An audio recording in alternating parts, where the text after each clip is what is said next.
I hope all are fine and safe in your home.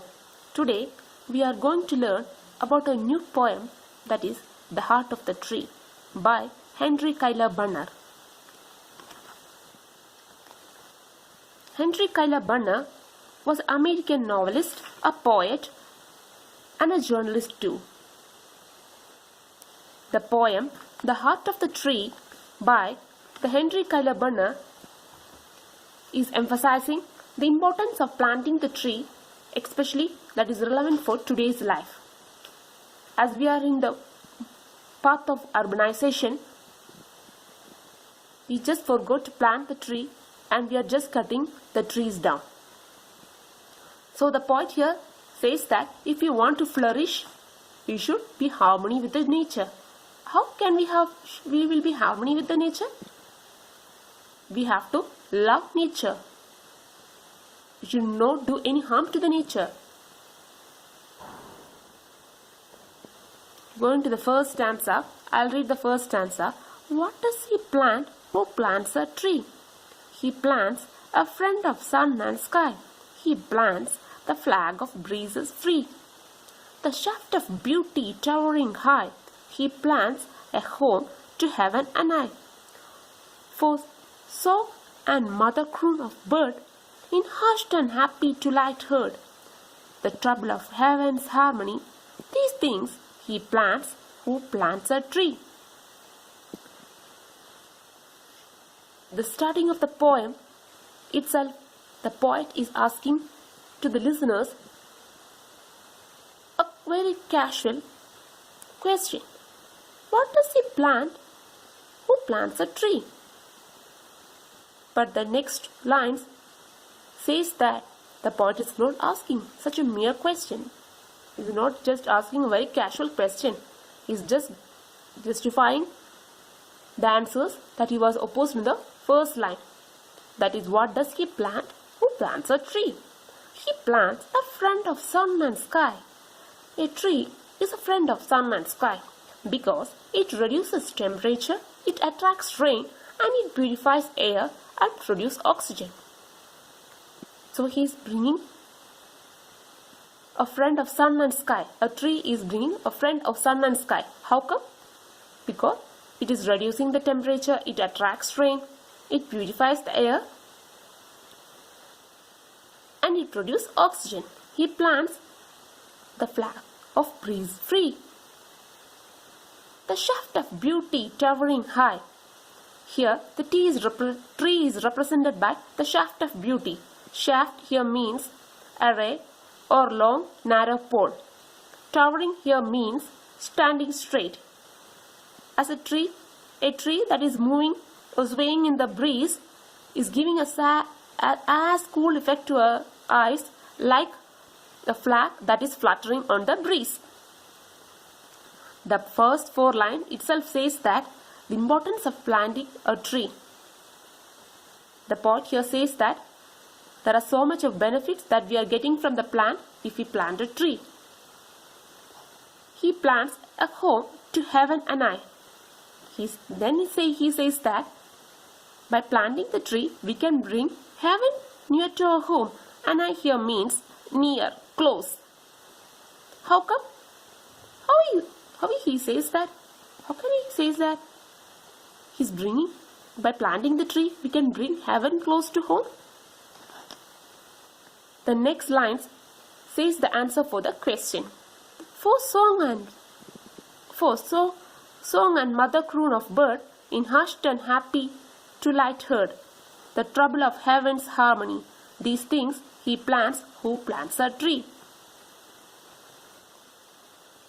Here the poet says that the mother croon bird, that is the mother bird who is singing lullabies to the younger one in the twilight. In twilight means evening time. In a hushed and happy twilight heard means, as we know, at evening time the birds will be coming to the nest for the resting time.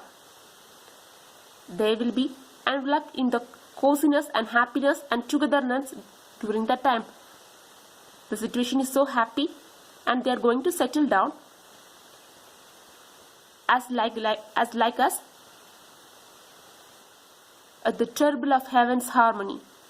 Here the treble of heaven's harmony means the treble here means high pitch singing or instrumental melody. Harmony means peacefulness. So as mother bird is singing beautiful lullabies to the younger ones, the entire environment is so happy, and it's singing high pitched singing songs, and the entire environment is becoming so peaceful in such a beautiful atmosphere. Twilight here means evening time. These things he plants who plants a tree. So the poet here says that he is just justifying the question that he's opposed in the first line of the stanza. He is giving the importance of planting the tree. He says that it is not a mere thing, that planting a tree is not a casual one. It has so much of certain importance to us.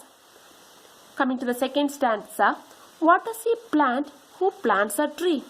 He plants cool shade and tender rain, and seed and bud of days to be, and years that fade and flush again. He plants the glory of the plain. He plants the forest heritage, the harvest of a coming age, the joy that unborn eyes shall see. These things he plants who plants a tree. The poet again says that we get a cool shade and rain that nurture our planet by planting the tree. And seed and buds of days to be means in future the same tree will provide fruits, flowers and seed to us. And years that fade and flush again.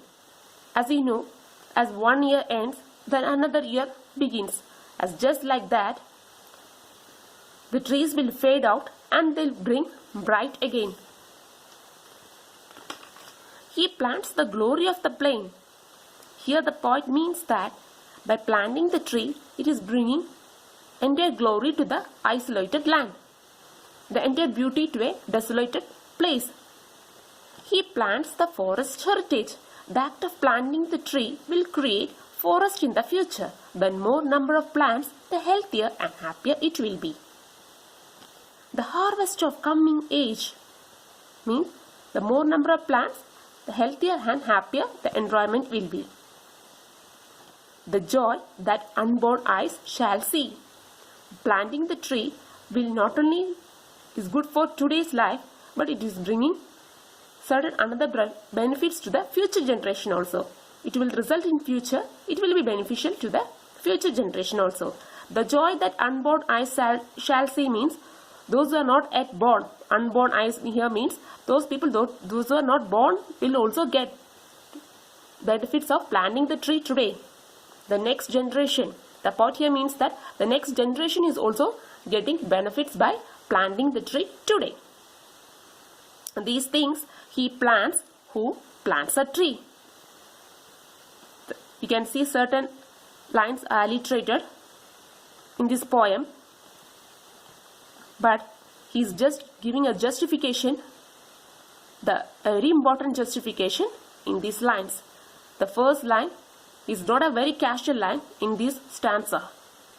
What does he plant who plants a tree? I hope you understood the first two stanzas of this poem. We will be continuing the next two stanzas in the next video. Okay students, thank you.